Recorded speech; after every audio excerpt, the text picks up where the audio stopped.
Hello student, पीके academy classes में आपका स्वागत है। मैं पीके पांडे आज आपको केमिस्ट्री पढ़ाऊंगा। केमिस्ट्री का पोर्शन आपका स्टार्ट हो चुका है। कक्षा 12 के केमिस्ट्री का पोर्शन स्टार्ट है, जो कि मैं पहले ही टॉपिक में एक वीडियो बना चुका हूं। आप वहां सिलेबस जरूर देख लीजिएगा एनसीईआरटी का। अब हमारा उस एनसीईआरटी के चैप्टर में से देखते हैं। तो हमारा एनसीईआरटी का, जैसा कि मैंने आपको चैप्टर दिखाया था, देख सकते हैं इस तरीके से ये केमिस्ट्री का एनसीईआरटी का पार्ट था, जिसमें से इतने सारे चैप्टर में से 16 चैप्टर आपको पढ़ने थे। इन 16 चैप्टर में से पहला चैप्टर मैंने बोला था कि ठोस अवस्था में स्टार्ट करूंगा।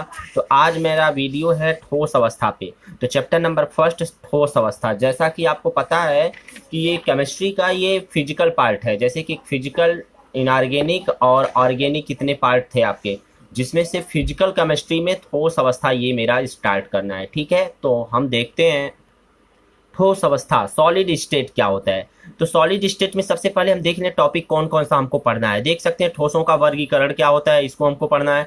क्रिस्टलीय ठोसों का वर्गीकरण कैसा होता है, तो ये दो पार्ट आज हम इस वीडियो में कवर करेंगे। तीसरा है एक्स किरणों का विवर्तन, उसके बाद क्रिस्टल जालक का त्रिविमीय जालक, एकक कोशिका।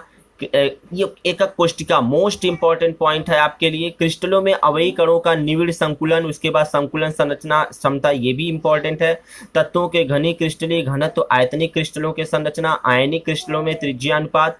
बोर्ड एग्जामिनेशन के इंपॉर्टेंट पॉइंट अगर देखें तो क्या क्या हमारा आ सकता है। क्रिस्टल जालक इंपॉर्टेंट है, साटकी दोष, फ्रैंकल दोष पूछता है, उपसंयोजक संख्या, एकक कोशिका और खटकोष्ठीय निगूढ़ संकुलन, ये इंपॉर्टेंट है, ये बोर्ड के तरीके से। तो आप अगर इसको अच्छे से देखेंगे तो बहुत ही अच्छे से क्लियर हो जाएगा। केमिस्ट्री, जैसा कि आप लोग जानते हैं कि लोग कहते हैं कि बहुत ही टफ है, लेकिन ऐसा कुछ नहीं है। बस आपको लिए सही गाइडेंस होना चाहिए, अपने आप आपको क्लियर होता चला जाता है।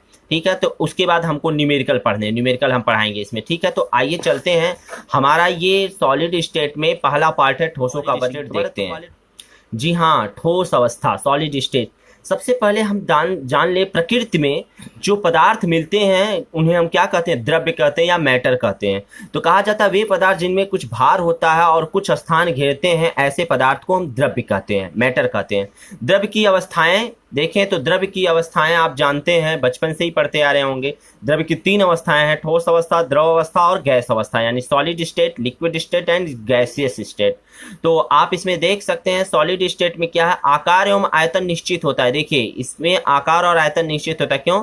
क्योंकि इसके मॉलिक्यूल, इसमें मतलब कोई पदार्थ यदि है तो उसके जो पास पास अणु हैं ये बहुत ही नजदीक देख रहे हैं। इसके अंदर जो अणु हैं, मॉलिक्यूल हैं, वो बहुत पास पास हैं। इसको दबाइए तो भी नहीं दबेगा। इसका आकार जो कुछ भी रहेगा, जैसे लकड़ी जिस आकार में आप लेंगे, ग्लास जिस आकार में लेंगे उसी आकार का ही रहेंगे। तो इस प्रकार से इसे कहते हैं जिनमें आकार एवं आयतन निश्चित होता है।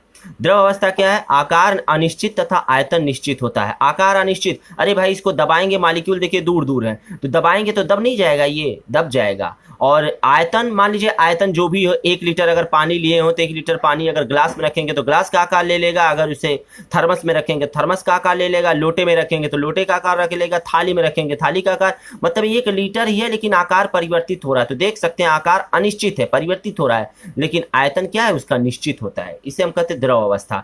गैस अवस्था क्या है, गैसियस स्टेट, आकार और आयतन दोनों अनिश्चित होता है। जब मॉलिक्यूल इतने दूर दूर होते हैं, आप देखिए गैस, अगर गैस को फूकिए हवा में तो देख सकते हैं गैस को फिर इकट्ठा नहीं कर सकते ना एक जगह पे, यानी कि जितना, जैसे किसी बैलून में या गुब्बारे में यदि हवा भरते हैं तो हवा टोटल उसमें नहीं जाता, कुछ तो बाहर भी निकल जाता है। इस तरीके से कह सकते हैं इसको दबाने पे दब जाएगा। ठीक है, इसका मतलब इसका आकार अनिश्चित होता है और आयतन भी अनिश्चित होता है। कोई जरूरी नहीं है कि हाँ आयतन इतना ही होगा। ठीक, आइए अब हमको इनमें से ठोस, द्रव और गैस अवस्था में से हमको यहाँ पर 12th में ठोस अवस्था पढ़ना है। द्रव और गैस अवस्था यहाँ पर नहीं पढ़ना, ये सब आगे चल करके आपको मिलेंगे। तो पहले हमारा टॉपिक है ठोस अवस्था, यानी सॉलिड स्टेट क्या होता है, जरा इसको हम देखें। तो ठोस अवस्था में आप देख सकते हैं सॉलिड स्टेट में कि सॉलिड स्टेट किसे कहते हैं, तो कहा जाता है द्रव्य की वे अवस्था जिनके आकार एवं आयतन निश्चित होते हैं, क्या कहलाते हैं, ठोस कहलाते हैं। अथवा द्रव्य की वह अवस्था जिसमें अवयवी कण प्रबल अंतरा अणुक बलों द्वारा, वही बताया गया ना, पर इसके अंदर जैसे है बहुत, ये जो मॉलिक्यूल है बहुत पास पास पास पास, प्रबल अंतरा अणुक बलों द्वारा जालक में समृद्ध संकुलित रहते हैं तथा इस कारण गति में होने वाले असमर्थ रहते, इस कारण गति करने में असमर्थ रहते हैं, यानी गति नहीं कर सकते। ठोस अवस्था कहलाते हैं। दोनों डेफिनेशन में से जो आपको बेस्ट लगेगा वो याद रखिएगा। आइए अब ठोसों की विशेषता देखते हैं। जी हाँ, ठोसों की विशेषता में देखते हैं। ठोसों की विशेषताएं कहिए, चाहे तो इसी को आप ठोसों का गुण भी कह सकते हैं, या इसी को लक्षण भी कह सकते हैं, या अभिलक्षण भी कह सकते हैं। बहुत सारा नाम है इसका, ठीक है। तो ठोसों के गुण या विशेषता क्या है? ठोस निम्न की विशेषताएं होती हैं ठोस का अगर देखा जाए तो। सबसे पहले ठोस पदार्थों का आकार, आयतन, आकृति निश्चित होती है। आकार, आयतन और आकृति निश्चित होती है, ठीक है, ये तो आपको पता है। अगला देखते हैं। जी हाँ, दूसरा पॉइंट है इनके अवयवी कण निकटतम उपस्थित होते हैं। मतलब इनके जो अवयवी कण होते हैं, जैसे मान लीजिए इनमें जो मालिक्यूल है बहुत पास पास बहुत निकट उपस्थित होते हैं। इनका घनत्व द्रव्य एवं गैस से अधिक होता है। घनत्व मतलब होता है कि इनकी डेंसिटी कितनी है। डेंसिटी, घनत्व मतलब ये कितना भारीपन इनके अंदर है, कितना गाढ़ापन या कितना हल्कापन ये इनका बता सकता है। इनके विसरण की क्रिया नहीं पाई जाती। विसरण की क्रिया मतलब जब भाई मालिक्यूल बहुत पास होंगे तो कहाँ ये विसरित होंगे, ये कहाँ, मान लीजिए अगर ये ऐसे दूर दूर होते तो विसरित मतलब विसरण मतलब चल करके, यहाँ से चल करके यहाँ से चल करके ये आपस में गति करते रहते हैं, इधर उधर विसरित होते रहते हैं, ठीक है। अगला है ठोस कठोर होते हैं। ये तो सबको पता होना चाहिए। कठोर होता है जब मालिक्यूल बहुत पास होंगे, दबाने पे दबा नहीं करेगा तो इसका मतलब कठोर ही तो होगा ना। उसके बाद क्या रहा, ठोस विद्युत के सुचालक होते हैं। ठोस जो होते हैं विद्युत के सुचालक, जैसे छड़, लोहे की छड़, देखिए सॉलिड है लेकिन यहाँ पर अगर करंट देंगे तो यहाँ पर करंट अपने आप मिलने लगेगा आपको। ठोस के बीच लगने वाला बल विद्युत शक्तिशाली होता है। ठोस के बीच लगने वाला जो बल होता है बहुत शक्तिशाली होता है, यानी इसके बीच में जब मालिक्यूल बहुत पास बंधे होते हैं तो बहुत शक्तिशाली, इनको एक दूसरे से अलग नहीं किया जा सकता, ठीक। अब आते हैं ठोस के प्रकार कितने होते हैं। तो कहा जाता है, क्योंकि हम ठोस ही पढ़े इसलिए हम ठोस ही लेकर के चल रहे हैं यहाँ पर। ये दो प्रकार के होते हैं, पहले को कहते हैं क्रिस्टल ठोस और दूसरे को कहते हैं अक्रिस्टली ठोस। यानी क्रिस्टली ठोस और अक्रिस्टली ठोस क्या होते हैं, टाइप्स ऑफ सॉलिड, ठीक है। ये दो प्रकार के होते हैं, पहले इनको देखते हैं। जी हाँ, देख सकते हैं क्रिस्टली ठोस या अक्रिस्टली ठोस। क्रिस्टली ठोस को इंग्लिश में कहते हैं क्रिस्टलाइन सॉलिड और इसको कहते हैं नॉन क्रिस्टलाइन सॉलिड। तो जरा देखते हैं क्रिस्टलाइन सॉलिड क्या होता है, क्रिस्टली ठोस क्या होता है। ऐसे ठोस जिनके कण एक निश्चित व्यवस्था से जुड़े होते हैं क्रिस्टली ठोस कहलाते हैं। ऐसे ठोस एक निश्चित व्यवस्था से जुड़े, जैसे मान लीजिए अगर ये दीवार है, ये आपकी ये दीवार है, ठीक है, इस दीवार में ऐसे दीवार है तो आप देख सकते हैं एक ईंट के बाद दूसरा ईंट ही जुड़ा है। अगर इस ईंट को हटा दिया जाए, नीचे वाले ईंट से पर ऊपर वाला ईंट टिका है, ऊपर वाला ईंट टिका, ऊपर वाला अगर एक नीचे से हटा देंगे तो गिर जाएगा। कहने का मतलब ठोस जिनके कण एक निश्चित व्यवस्था से जुड़े होते हैं क्रिस्टली ठोस कहलाते हैं। जैसे Mg magnesium, F2Cl2, I2 bromine मतलब Br2 आदि, ये सब क्या है, एक क्रिस्टली ठोस है। क्रिस्टली ठोस के गुण क्या होते हैं, कहते हैं क्रिस्टली ठोस के जो गुण होते हैं इनके कण एक निश्चित व्यवस्था में होते हैं, पहली बात। दूसरी चीज, क्रिस्टली ठोस की एक निश्चित आकृति होती है, क्योंकि भाई सॉलिड है तो पक्का आकृति इनकी होनी ही होनी है। उसी प्रकार से क्रिस्टली ठोस ही वास्तविक ठोस होते हैं। जैसे आप कोई भी ठोस अगर देखते हैं, जैसे कहते हैं कि ये ठोस वस्तु है, जैसे पेंसिल ठोस है, देखिए ठोस है, दबाने पे दब नहीं रहा, इसका मतलब ये ठोस है, लेकिन कैसा ठोस है, क्रिस्टली ठोस है। और क्रिस्टली ठोस होने की वजह से इसे ही हम रियल यानी ट्रू सॉलिड यानी कि वास्तविक ठोस कहते हैं। यानी किसी भी वस्तु को यदि हम ठोस कहते हैं तो पक्का वो क्रिस्टली ठोस ही होता है, ध्यान दीजिएगा। अगला क्या है, क्रिस्टली ठोसों के गलनांक निश्चित होते हैं। इसका गलनांक निश्चित हो, जैसे इस पेंसिल को जब मान लीजिए अगर आग पे रखते हैं तो गलने में इसको टाइम लगता है। जैसे पॉलीथीन को आप क्या करते हैं, आग में रखते हैं तो थोड़ी देर बाद पिघलने लगता है, उसी प्रकार से पानी को रखते हैं तो मेल्ट करने। इसका मतलब, कहने का मतलब ये है कि कोई चीज गलेगा कब, जब इसके ताप पर, यानी एक निश्चित गलनांक होता है इसका, यानी जब तक तुरंत गर्म करेंगे तो नहीं गलेगा, थोड़ी देर गर्म करने के बाद जब हीट होगा तब जाकर के गलना शुरू हो जाएगा, वही एक निश्चित गलनांक होता है। ये विषम दैशिक होते हैं, प्रकृति के होते हैं। कौन, क्रिस्टली विषम दैशिक। विषम दैशिक का मतलब चारों दिशाओं में, सभी दिशाओं में इस तरीके से, ठीक है, यानी कि एनिस्ट्रोपिक प्रकृति के होते हैं।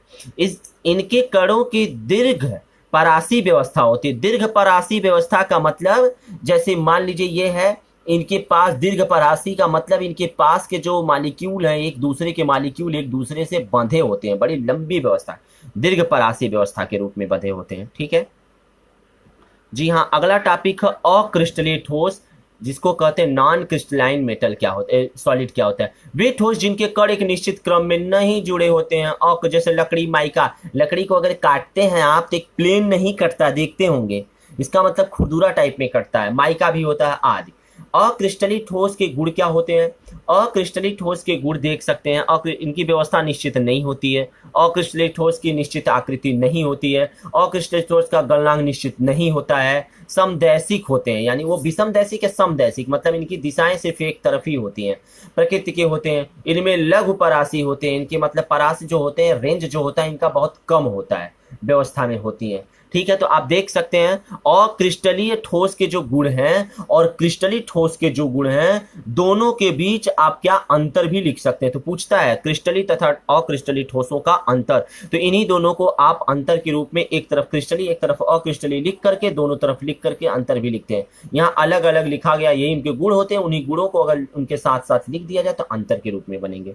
आइए अक्रिस्टलीय और क्रिस्टलीय के बाद पढ़ लिए हैं, अब हम पढ़ते हैं कि क्योंकि अक्रिस्टलीय रूप बहुत कम ही देखने को मिलता है, यानी क्रिस्टलीय रूप पे हम थोड़ा सा फैक्ट देखें कि वास्तविक ठोस यही होता है, इसलिए हम इसको देखते हैं। तो ये ठोस 4 प्रकार के होते हैं, तो आप देख सकते हैं पहले को कहते हैं आणविक ठोस, दूसरे को कहते हैं आयनिक ठोस, तीसरे को कहते हैं धात्विक ठोस और चौथे को कहते हैं सहसंयोजक ठोस या जिसे कहते हैं नेटवर्क ठोस।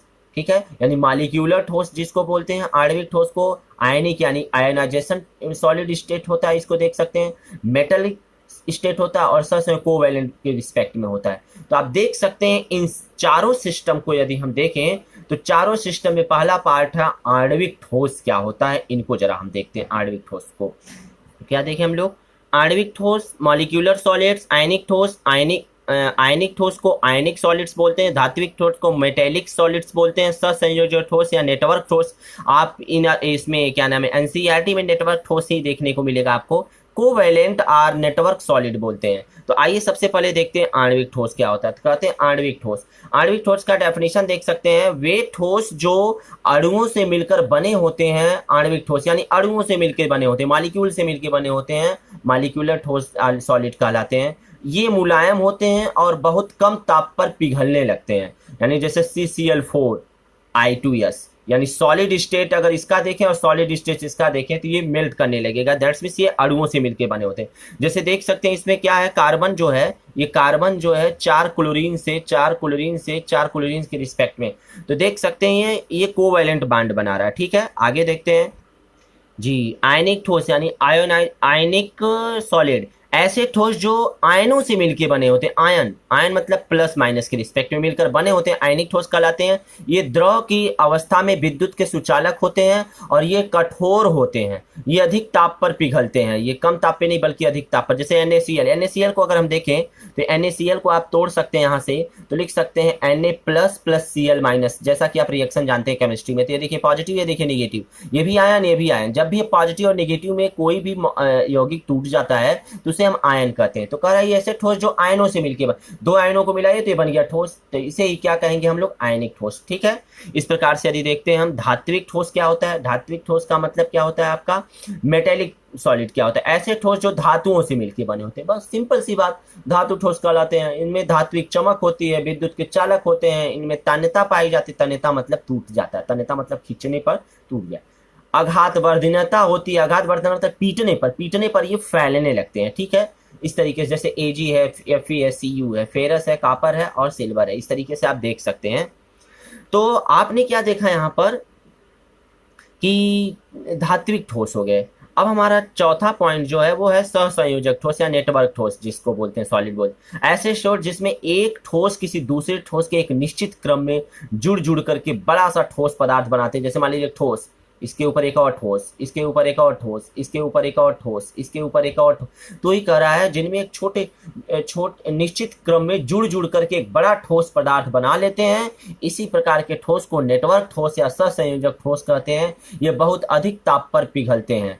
अरे भाई, पिघलाएंगे तो सबसे पहले ये पिघलेगा, फिर ये पिघलेगा, तब न जाकर के, यानी पूरा पिघलाने के लिए टाइम लगता है, तो सबसे अधिक ताप पर पिघलता है। यह द्रव की अवस्था में विद्युत के सुचालक नहीं होता है, द्रव में अगर है तो विद्युत का सुचालक नहीं होगा। जैसे ग्रेफाइट हो गया, हीरा हो गया इत्यादि, बहुत कॉस्टली होते हैं ये सब।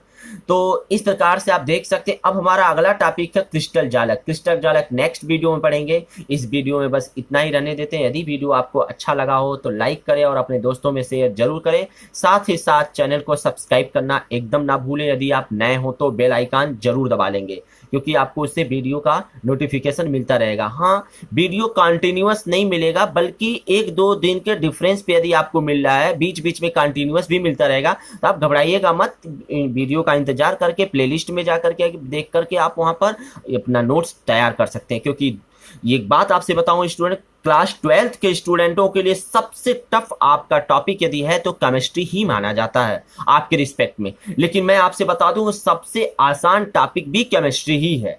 तो इस तरीके से आप केमिस्ट्री को अगर अच्छे से कवर करेंगे, अच्छे से, मैं ये आपके साथ 100% वादा करता हूं कि यदि आप इस नोट्स के साथ पढ़ेंगे तो श्योर है आप 95 से एवं मार्क्स ला सकते हैं।